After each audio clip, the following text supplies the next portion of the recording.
bude. Ko prvi skupi 3 boda, igramo na netačan odgovor i tačan odgovor. Ajde, vidimo. Koliko je 2 plus 2? 28. Ok. Koliko je 2 plus 7? 2 plus 7? Stani ovdje.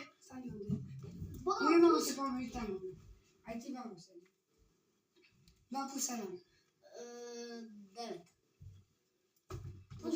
Pa jeste. Ajde, stani. Nema da bežiš.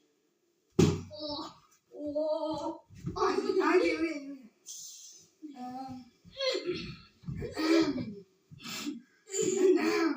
Šta je više? Venezuela je...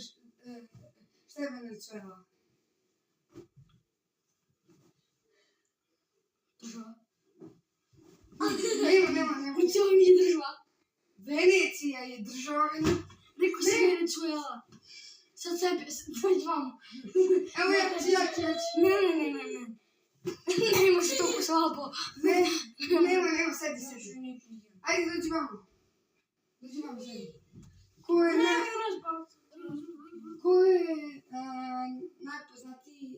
Ko je najpoznatiji pevač koji ima M i J u svom imenu?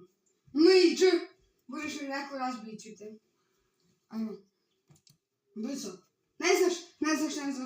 Michael Jordan, brate, Michael Jordan, šta radiš ti? A može da bude pevač neki? A ne, da kažeš prosto. Marko Jack, brate, šta radiš? On stvarno peva, znači mali... Ajde, igraj, sedi. Čekajte mene. Koliko je 2 točka? 4 točka. Šta? Ajde, koliko ovdje ima točka? 5, 4, 3... 28. I Ilija pobjedio, ne. Da, imam 3. Ilija pobjedio. Idemo se u novoj epizodi.